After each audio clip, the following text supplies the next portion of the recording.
Ellie, I hope you're all well and having a lovely day. You might notice I'm with someone today and in a slightly different location, as in I'm in a different city, which is like major for me because I never go anywhere. But I'm in Birmingham today with my favourite YouTuber, Charlotte from Lilmisschickas. Is that how you say that? Yes. Well done, you got it right. I got it right. And as you probably might know, if you follow us both, we are addicted to Disney. Like it's quite an unhealthy obsession. So we are going to film some Disney videos today. So we thought today for my channel we would do a sort of top 10 first things, first timer, beginner sort of things to do when you go to Disney. So I think these are things that you should do every time you go to Disney. But if this is your first time or you're sort of a beginner, not really sure what to do, these are our best things that we think you should be doing. The first thing that I think you should be doing when you get to Disney, whatever park you go to first, you should start in Magic Kingdom though, in my opinion, but is to go in and get mini ears or an autograph book or Mickey ears or something that's sort of novelty and fun. The first thing we did when we went to Florida last year, as soon as we walked through Magic Kingdom, was stopped at one of those little carts that they have right by the doors and picked up some mini ears, and I don't think I took them off the whole time we were there. We bought some mini ears and an autograph book and a pen, and that was like, that's when you know you're at Disney, I think. So. I still have my autograph book as well from when the first time I went when I was 7, so it's something that you can keep hold of. Exactly, and I think no matter how old you are, it's such a lovely thing to have, and it's just such a big keepsake. And when else can you wear, I say it all the time, when else can you wear mini ears and not look strange? It's like the only place that it's normal. So my first thing would be definitely get yourself something to wear on your head and an autograph book. My first one is also, well, it's Magic Kingdom related, and I think I've spoken about this in my Magic Kingdom video as well, but when you get to Magic Kingdom and you arrive at the transportation centre, you need to cross the Seven Seas Lagoon before you can get to the actual park. There's two ways of doing this. There is the ferry boat and the monorail. I have used both ways, but I think the very first time that you go to the Magic Kingdom, you should use the ferry boat, because as you kind of go over the lagoon and you get close to the castle, the excitement is building and you can feel the excitement and you can constantly see the castle. Whereas on the monorail, because you have to go through the Contemporary Resort to get to Magic Kingdom, you kind of lose sight of the castle. But it's really good. It's not just the castle you can see Space Mountain, you can see Big Thunder Mountain, and that excitement just really builds. I think for a first timer that is really, really exciting and will really build up kind of the atmosphere for the day you've got ahead of you. My second thing I definitely think you should be doing is meeting your favourite character or someone. It doesn't have to be your favourite, it just depends who's around, but definitely meeting someone, especially if you've got an autograph book. It's really, really fun. No matter how old you are, you could be 6 or 60 or 16, however old you are,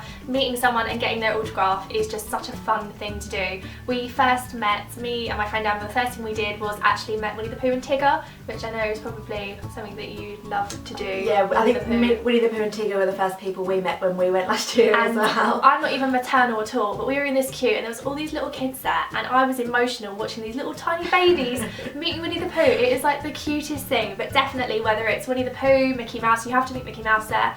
It's so cool meeting him in his little town theatre, which is when you first go into Magic Kingdom, or one of the princesses. We met some of the princesses and it was amazing. So I think if you've got an autograph book, definitely make sure you do meet some people, because it's a great photo opportunity and it's just so fun. And remember as well, it's not just Magic Kingdom that you can meet characters in, they are dotted all around. So you can meet, especially Mickey and Minnie, they are dotted around all the parks in lots of different outfits. So you could meet Mickey 4 or 5 times in 5 different outfits. So check at each park kind of where he'll be, and he'll be themed to that park as well, which is really fun. So you might meet him in Magic Kingdom in his little snazzy outfit, but then if you go to Animal Kingdom he'll be in his safari gear, which is also fun. But I think as well, definitely keep a lookout, especially in places like Hollywood Studios. They have them just sort of dotted around people as well. Down the New York Street down there, and they also meet a lot around the Hat as well. And also at Animal Kingdom you've got Camp Minnie and Mickey, which is just constant character meetings. One of the best impromptu ones I've ever seen though is in the Africa part of Animal Kingdom. They usually have Baloo and King Louie, so if you're a big Jungle Book fan, that's where you need to head for that. So my second kind of thing that I think you should do is sort of related to my first one. It is Magic Kingdom related, and it is walk through the castle. Now you might struggle to do this at certain times of day because they do have a show that runs in front of the castle, which means they stop you from walking, you know, through it. But one of my favourite things to do is to walk through the castle, look at all the beautiful artwork on the walls, all the mosaics of the Cinderella story, and then you come out on the other side into Fantasyland, and it's just blows your mind. You come out, it's Cinderella's or Prince Charming's carousel, and you've got the Sword and the Stone, and now that the new Fantasyland is nearly ready, it's just going to be like, which way do you look first? So there's so many different things. It's really the epitome of Disney. You go to the parks, you think of Cinderella's castle as the main sort of thing, and then you go out into kind of all the classic Disney films. It's really, really cool. My third must-do thing is food related, because I'm a massive foodie, and where else can you eat a ridiculous amount of delicious food than at Disney? So I think one of the things you have to do is eat something Mickey shaped, because there are so many different things you can get that are shaped like Mickey Mouse. It's absolutely mental. My favourite, if I had to pick one, is the pretzel, because I just loved it. You get this massive pretzel which is literally this big, shaped like Mickey Mouse, and a pot of cheese, and oh my god, it was so good. I couldn't speak for about 10 minutes. Literally, I was in absolute heaven. So I think get a pretzel if you're into that. If not, ice cream bars or the ice cream stick thing. It is just so good. No. For me, it is the cookies and cream sandwich. Yeah. Oh my god, that is my favourite ice cream on Disney. And also, if you stay in Disney hotels and you have breakfast there, the Mickey Mouse waffles in the morning are amazing with some maple syrup. Basically, all the food is amazing anyway, but if it is shaped like Mickey Mouse, it's just 10 it's times even better. It's even better. It's perfect. So definitely get your hands on something Mickey Mouse shaped while you were there. Leads quite well onto my next point, which is try some Disney dining. And when I say Disney dining, I mean a sit down meal. Now this might be a character dinner, which is a really great way actually to meet more characters. One of the things that we found when we went last year is we didn't really want to queue for characters around the parks because the lines were quite long, but we went to Chef Mickey's in the Contemporary Resort, and the characters come to your table and they will stay for as many photographs as you want them to, which is fantastic. We met Mickey, Minnie, so we got Mickey as well in his Chef Mickey outfit, which was really cool. There was Chip and Dale, Goofy, Donald in his chef outfit, Pluto. It was brilliant. But also, if you're not really into character dining, there are so many different places around Disney. You can kind of get the theming is, you know, there's something for everybody there. So if you like fish, there's some good fish restaurants. If you like meat, there's some good meat restaurants. You know, it's just a very kind of, there's so much choice. There's definitely something for everybody. Absolutely. We did a lot of sort of quick service food when we were there, and even that sort of, you might not think it's going to be amazing quality, but it is so good. Even for sort of go and get it and bring it to yourself, it's amazing. But definitely you have to try as much as you can, I think, when you're in Disney, because it's just such good quality, and if you go somewhere that's themed, it's just such a fun experience and thing to do. So. And even some of the quick services are really themed as well. My favourite one is in Magic Kingdom. It's the Galaxy, oh god, I can't remember the name of it. Cosmic Rays? That's it, Cosmic Rays. It's the Cosmic Rays one.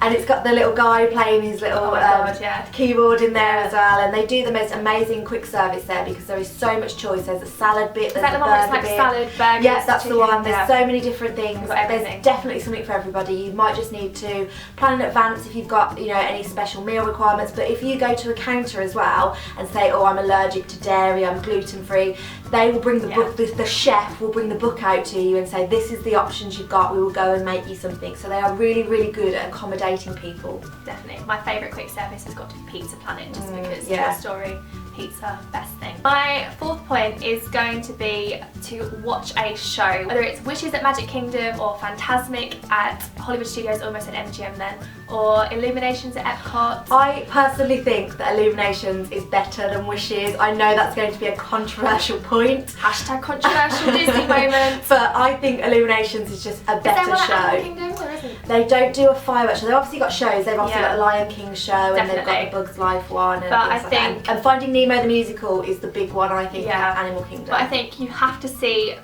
definitely see some sort of show, like my absolute favourite in the whole thing was The Lion King at Animal Kingdom, just because that's my favourite Disney film. Same, I sobbed the whole way through it just because I can't even explain it to you, and I don't want to try it in case you haven't seen it and it ruins it. But if you like Disney or The Lion King at all in any way, you will probably cry. It's a whole nother level. Yeah. But I think you have to see something like that, whether it's that or Finding Nemo or The Little Mermaid or Beauty and the Beast, which might be becoming Tangled, we're not sure. All these different things around there, you have to see something like that because they're just incredible. And then you have to see a fireworks or Illumination's fantastic. One of those three you have to see. My favourite is Wishes, just because it's at Magic Kingdom and it's just incredible, but they are all incredible in their own way, so make sure you see one, if not all of them, when you're there. My fourth point, maybe something as well that some people will think, really, you've put that in there, but I think for a first timer you definitely should do it. I know we have very differing opinions on this, but I think you should do the Around the World Pavilion at Epcot. There are so many different countries that you can go and visit. Now, I'm not saying that every time you go to Disney you will need to do it, let's be honest. Not a lot of things change around there, but as a first timer it's really cool. Epcot is a very different park to the rest of the parks there. It is, you know, half theme park and half this cultural experience, which is what they want. And I think what you should go and do is obviously go and do the Three Calabreras ride in Mexico, go and do the ride in Norway. There's a show in America which is quite cool. You can meet Mary Poppins and Winnie the Pooh at the UK. Also, UK Pavilion does amazing fish and chips, which we have every time we go. We will like eat at almost every pavilion what we can. Like we go from the Chinese one to the Japanese one. Then I'll have some fish and chips. It's a bit of a food fest at Epcot. Yeah. But like I said, you know, you do it once and some people get bored of it. My mum, I know that next time we go back to Disney and she comes with us, she'll be like, oh, I'm going to sit that one out. I'm not going to go to Epcot the day you do that. But for a first timer, you need to experience it to appreciate what Epcot is about. Definitely. I mean, Epcot is my least favourite park simply because it's the least Disney in a way. You probably wouldn't know it was a Disney theme park unless you knew, if that makes sense. It's very sort of 90s in the way it is, but the best part of it is the Around the World part, because it's literally, if you don't know what it is, they've just got sort of all the sort of most popular countries, sort of like, well, not most popular, but like all the countries around the lake, and you literally just walk around and it's kind of like being there. So they've got the UK, France, Mexico, Japan, all these places, and they've all got restaurants, and you can meet characters there. For example, in France we met Belle, who's my favourite princess, so that was a great way to meet them, because you literally don't have to queue that long either. So that's a great place, going back to what we've said before, to meet characters, because you literally queue for maybe 5 minutes, if that. Like, we knew Belle was going to be there, turned up, there, done. So it's a great place to go. But in my opinion, Epcot Summer you probably only need 1 day for, but you have to go, at least if it's just for that 1 day, if it's your first time, because you should definitely still experience it. Do you know what Epcot stands for? I don't want to know. I don't know if I want to know. Experimental Prototype Community of Tomorrow. That's probably why I don't like Epcot. that right there. My final thing that I think you should do on your first time is be there for when one of the park opens. Now, this might be a day where if you're staying on Disney property, it will be extra magic hours, or if you're not on Disney property, going to a park when it's opening for all the public, regardless of where you're staying. Magic Kingdom has a little show for when you go there. They have rope drop. The train comes into the station. They've got the characters. They pick a family to go and meet Mickey and open the park, which I've never been picked for, and now I feel like I'm too old. How do you get picked to do that? I think you need a child. You need a I will small find someone's child to and I do will this. take them for my benefit if I have to do that. I need to make it happen, seriously. But you get to go for rope drop. They do a little show. There's some singing, and Mickey's there. All the characters are there. I think Hollywood Studios, they play a song, and then you walk down towards Hollywood Boulevard, and all the people are outside, like waving at you and like welcoming you into the park. Whilst you run to Toy Story. That's it, yeah. At Animal Kingdom, they lead you to, you're allowed to go in a little bit earlier than the park opens, which is quite cool, but they take you up to the Tree of Life, and everybody waits at the Tree of Life for 8 o'clock, 9 o'clock, whenever it opens, and then they let you go off to Africa and Asia, which is quite cool. So it's really good to kind of see what the park is like, and also being there first thing in the morning. Yes, you might get there and think, oh my god, there's a lot of people around, but it's going to be nowhere near as many people as the rest of the day. Exactly. So you're guaranteed to get up, you're guaranteed to walk onto the first ride you go to. So